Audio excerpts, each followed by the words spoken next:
ቁሳዊው ዓለም በጣም ያሰለቸኛል፣ ስልችት ነው የሚለኝ። ይሄ ዓለም ቁሳዊው የሆነው ዓለም ይታክተኛል።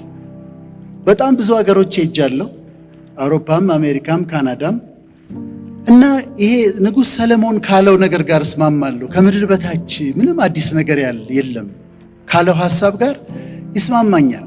ምክንያቱም እየኖርኩኝ በምድር ላይ እታክታለሁ፣ ስልችት ይለኛል። ኢትዮጵያ ብቻ አይደለም፣ ሁሉም ቦታ በሆን ይሄ ምድራዊው ዓለም ያሰለቸኛል። ታዲያ ምድራዊው ዓለም ሲያሰለቸኝ፣ ቁሳዊው ዓለም ሲያሰለቸኝ፣ ማምለጫዬ መንፈሳዊው ዓለም ነው። ሰፊ ነው፣ መጨረሻ የለውም፣ አይሰለችም። ስፒሪቹዋል ወርልድ።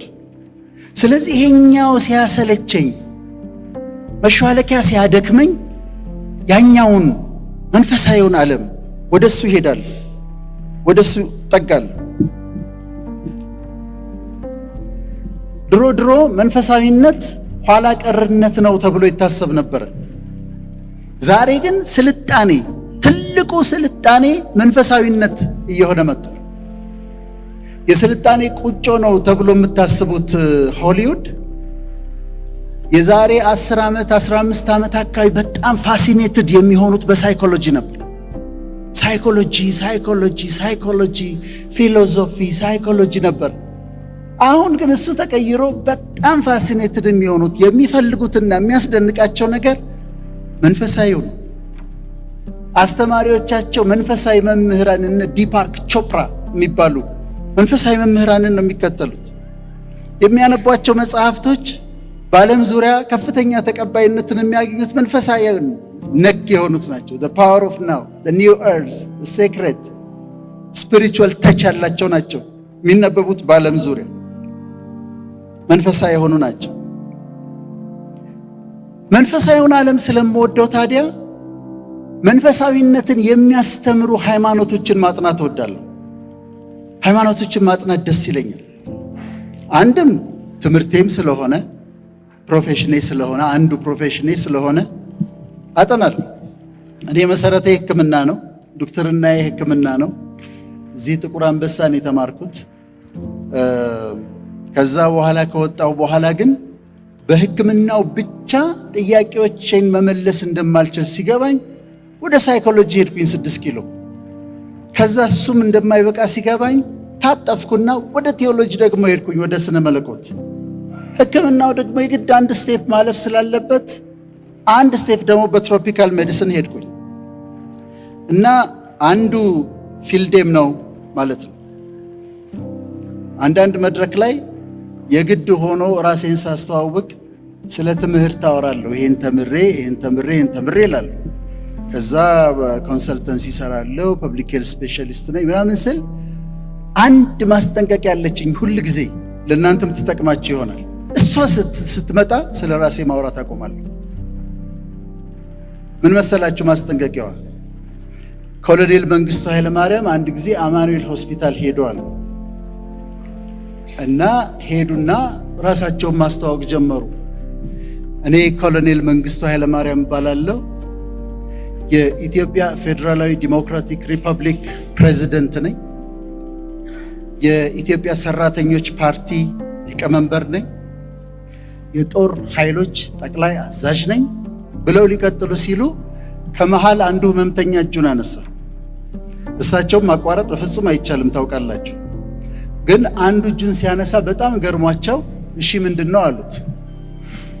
ከዛ ምን አላቸው እሱ?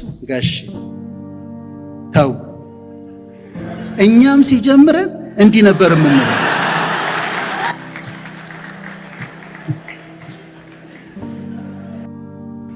እሷ ሁሌ ትዝ ትለኝና ቶሎ አቆማለሁ ስለ ራሴ ማውራት ጀምሮኝ እንዳይሆን ብዬ።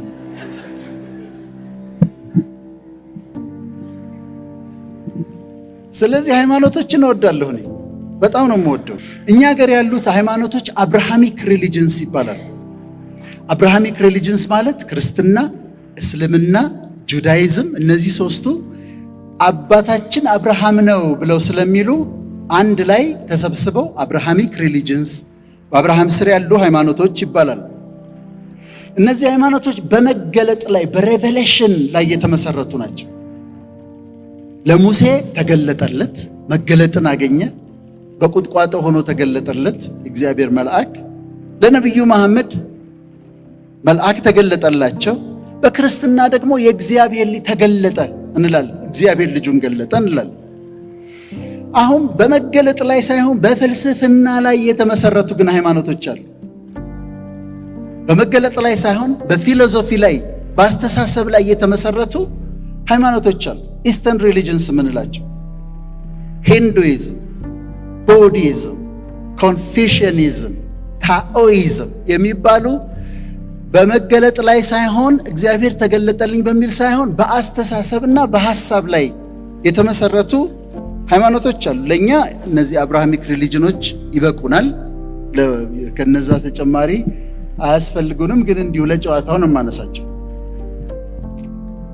ኮንፊሽያኒዝም ኮንፊሽየስ የሚባል ሰው ነው የመሰረተው። ቻይና የተመሰረተው ኮንፊሽየስ ከክርስቶስ ልደት በፊት 551 አካባቢ የተወለደ ሰው ነው። ኮንፊሽያኒዝም ኮንፊሽየስ ስለ ገነት አያወራም፣ ስለ ሲኦል አያወራም፣ ስለ ኃጢአት አያወራም። መላእክት የለ፣ ቅዱሳን የሉ፣ ስለ እግዚአብሔር አያነሳ፣ ስለ ሲኦል አያነሳ፣ ስለ ገነት አያነሳ። ምን አደረገ?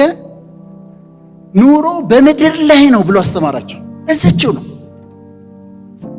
እሴት አስተማራቸው፣ ቫልዩ አስተማራቸው። እዛ የሚጠብቅ ሽልማት የለም ቅጣት የለም ብሎ። ስለዚህ ኮንፊሽያኒዝም መንፈሳዊ አይደለም፣ እንደውም በቃ እሴት ነው ያስተማራቸው፣ ቫልዩ ነው ያስተማራቸው። ስለ ቤተሰብ፣ ስለ ትምህርት፣ ስለ መንግስት፣ ስለ ፍትህ፣ ስለ መልካምነት፣ ስለ ትክክልነት፣ ስለ ኮሬክትነስ አስተማራቸው። መሰረቱን ይሄንን አደረገ። how to live in this world። የሚገርማችሁ ነገር አሁን ባለችው ቻይና በስራ ባህላቸው ላይ፣ በመንግስታዊ አመለካከታቸው ላይ፣ በባህሪያቸው ላይ የዚህ ሰውዬ ተጽዕኖ አለ። ኮንፊሽያኒዝም አሁንም ቻይና አለ። ሁለተኛው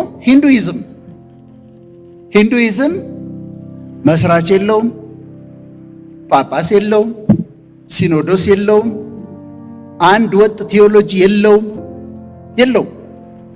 ከፈለጋችሁ የፈለጋችሁትን ያህል አምላክ መከተል ትችላላችሁ። እስልምና ልክ ነው በሉት፣ ሂንዱይዝም አዎ ልክ ነው ይላችሁ። ክርስትና ልክ ነው፣ ጁዳይዝም ልክ ነው። ምን መሰላችሁ የሚሉት? ሁሉም እምነቶች ልክ ናቸው፣ ሁሉም እምነቶች ወደ መዳን ያመጣሉ ብለው ነው የሚያምኑት የሂንዱይዝም አስተማሪዎች። እውነት አንድ ነች፣ ግን በተለያየ ስም ትጠራለች ይላሉ። ከዓለም ከክርስትናና ከእስልምና ቀጥሎ ሶስተኛ ደረጃን ይዞ ይከተላል ሂንዱይዝም። አምላካቸውን ብራህማን ይሉታል እና እያንዳንዱ ሰው ውስጥ አምላክ አለው ብለው ያምናሉ። እያንዳንዱ ሰው ውስጥ አምላክ አለ።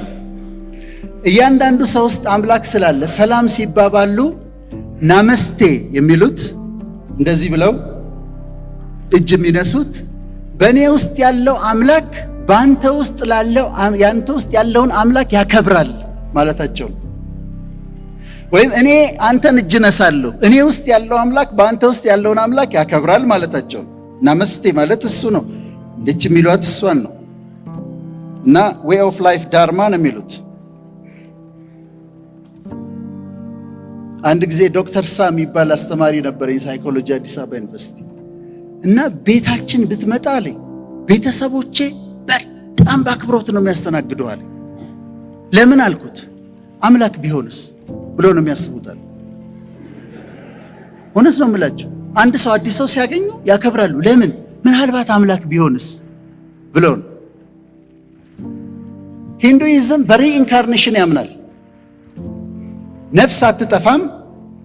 ነፍስ ሰው ሲሞት ትሄድና ተመልሳ ትወለዳለች። ያ ማለት ለምሳሌ እኔ በቴዎድሮስ ዘመን ወታደር ነበርኩ ሊሆን ይችላል ፖሲብል። ከዛ የዛ ጊዜ ሞትኩኝና መኮንን ነበር ስሜ፣ ወታደር ነበርኩ። ከዛ አሁን ወዳጄ ነው ሆኜ ተወለድኩኝ ማለት ነው። ከዛ እሞትና ከዛ ደግሞ ጄምስ ሆኜ እመጣለሁ። በሪኢንካርኔሽን ያምናል። የእምነቱ መሰረት ነው። እና ካርማ የሚሉት ነገር አላቸው። አሁን የምትኖረው ኑሮ ባለፈው መተህ የኖርክ ጊዜ የሰራኸው ፍሬ ነው።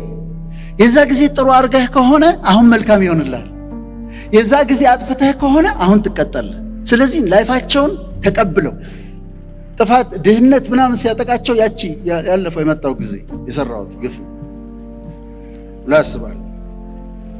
አሁን ደግሞ ሲኖሩ ለሚቀጥለው ስመጣ እንዳልጎዳ ብለው ነው የሚኖሩት። አሁን ክሬዲት እያጻፉ ነው። ምክንያቱም እሞታለሁ፣ ከዛ በሌላ ሰው ስጋ ደግሞ ወይም በእንስሳ ስጋ ውስጥ ሆኜ እመጣለሁ።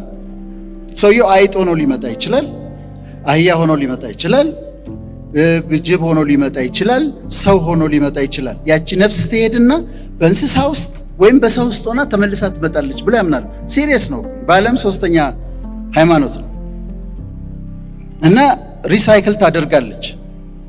ይሄንን በምን ሳፖርት ያደርጋሉ? ዴጃvu የሚባል ፌኖሜና አለ በስነ ልቦና። ዴጃvu የሚባለው ፌኖሜና ምንድነው? ገጥሟችሁ እንደሆነ አንዳንድ ቦታ ትሄዱና ሄዳችሁ አታውቁም ከዚህ በፊት ግን ስታዩት እዚህ ቦታ ከዚህ በፊት መጥቻለሁ፣ የሆነ ፋሚሊየር ነው። ይሄ በሳይኮሎጂ አለ። ይሄን ቦታ ከዚህ በፊት አውቀዋለሁ። መጥተህ ታውቃለህ? አልመጣሁም፣ ግን የሆነ ፋሚሊየር ነው። ዴጃvu ይባላል። ወይም አንዳንድ ሞመንት ላይ ከሰው ጋር እያወራችሁ ያቺ ሞመንት ከዚህ በፊት የተፈጠረች ትመስላችኋለች። ይሄ ዴጃvu ይባላል። እንደ ማስረጃ ይጠቀሙባታል። ስለዚህ ሰው ተመልሶ ይመጣል፣ ሪሳይክል ያደርጋል ይላሉ።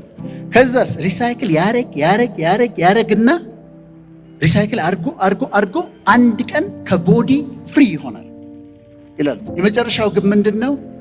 ፍሪደም፣ ፍሪ ይሆናል ብሎ ያምናል። ይሄ ሂንዱይዝም ነው።